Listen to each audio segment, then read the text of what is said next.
सरहद से मैं यकीन से तो नहीं कह सकता कि 50-60 मील के फासले पर एक इलाका है, एक कस्बा, एक शहर है, उसका नाम अगरतला है। खातिनों हज़रात, एशिया के अंदर, एशिया बर्रे आज़म के अंदर, कॉन्टिनेंट एशिया के अंदर अगर दहशत गर्दी का कोई मरकज पहली मर्तबा कायम हुआ तो वो अगरतला में हुआ। एशिया के अंदर दहशत गर्दी का मरकज अगरतला में कायम हुआ और वहां तीसरी आंख ने, वो नजर बद वाली आंख ने बड़ी हिम्मत से प्लान करके मेहनत बहुत की उन्होंने, और हमारे दरमियान नफरतें भी फैलाई, गलत फहमियां भी फैलाई, हमें बैतुल मुकर्रम से निकाला भी जहां हम जुमा पढ़ने जाते थे, और इस तरह से एक ताना बाना लेके किया कि वो दहशत गर्दी जो है न सिर्फ उस इलाके में रही बल्कि वहां से फैलती फैलती और इलाकों में भी चली गई। अगर तला से निकलती है तो वो श्रीलंका में भी चली गई। दहशत गर्द जो थे वहां के ट्रेन किए हुए हमलावर होते थे और बुरी तरह से उन लोगों को जलील खार करते थे जो बड़ी आसान और अच्छी जिंदगी बसर करते थे। फिर वहां पर उन्होंने मेरे ही उन भाइयों को, जिनके साथ मिलके हम सब गाने गाते थे, और उन गाने गाने वालों में जमीलुद्दीन आली, हत्ता कि हमने कुतुबुल्लाह शहाब को भी मिला लिया, उनको भी शामिल किया कि आप यहाँ इस देश में आए हैं तो यहाँ आपको अपने फन का मुजाहरा करना पड़ेगा और बताना पड़ेगा कि आप भी मौसीकी के साथ कोई दिलचस्पी रखती। वो किया। फिर हमारी लिखने लिखाने की महफिल होती थी, फिर हमारा खाने पीने का सिस्टम चलता था। एक वहाँ मीठा दही होता है कालाचंद हलवाई के यहाँ से जाके उसको रोज खाना, और उसके बड़े बड़े कूल्डे जिसे कहते हैं, धागा बांध के मजबूत रस्सी हवाई जहाज में बैठ के लाहौर तक लेके आना उनको। वैसा दही नहीं खाया, वो दही जमाते हैं, उसमें शीरा डालते हैं खजूर का, और वो अजीब व गरीब किस्म की मीठी चीज बनती है। इससे अच्छी स्वीट डिश आपने यकीनन नहीं खाई हो। लेकिन वो नजर बद वाली जो आंख थी वो अपनी कार्रवाई करती रही। उन्होंने वहीं से हमारे दोस्तों को, हमारे जानने वालों को, हमारी जान और जिगर को लिया और उनको मुक्ति बाहिनी का नाम देकर एक ट्रेनिंग शुरू की, जिसमें इंडियन फोर्सेस के आदमी भी थे और उन्होंने भी मुक्ति बाहिनी की वर्दियां पहन ली। खौफ उस तीसरी आंख को ये था कि अगर इनके दरमियान ऐसी मोहब्बत और जगानगत बढ़ती रही और ये एक दूसरे के इस शिद्दत के साथ करीब आते रहे, और दीन का रिश्ता तो था ही था, अब ये और तरह की बातें भी जो है, आम कल्चरल बातें, इसमें भी एक दूसरे के साथ घुस गए, तो फिर हमें इन्हें एक दूसरे से अलग करना, जिसे हम पंजाबी नखेड़ना कहते हैं, बड़ा मुश्किल हो जाएगा। चुनाचे उन्होंने प्लान करके और दुनिया के दूसरे, मेहरबानी शुक्रिया, मुल्कों को साथ मिला के ये प्रोग्राम बनाया कि किसी न किसी तरह से इस रिश्ते को तोड़ दिया जाए, और उसके लिए वाकई उन्होंने बड़ी मेहनत भी की, काम भी किया, और एक बहुत कमाल का काम उन्होंने किया कि हमको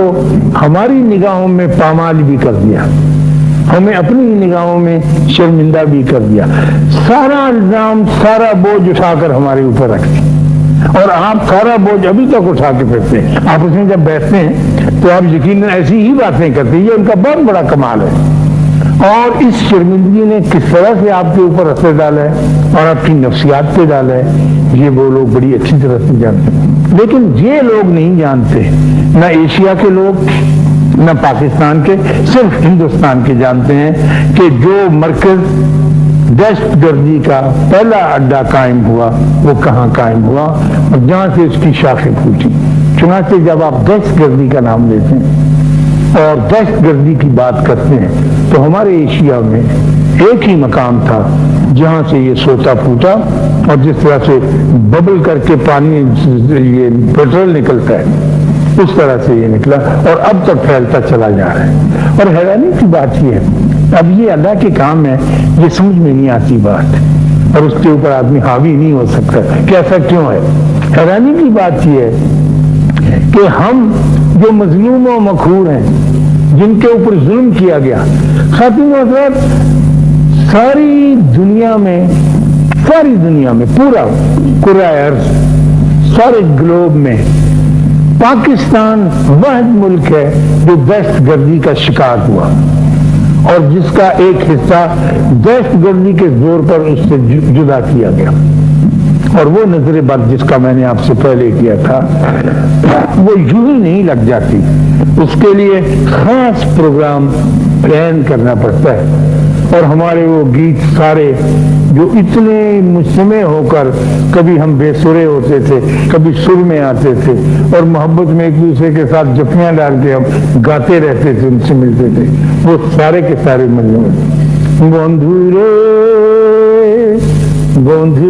بندھو محبت کرنے والی، بندھو رنگیلا رنگیلا رنگیلا رے، بندھو رے تمہیں ہو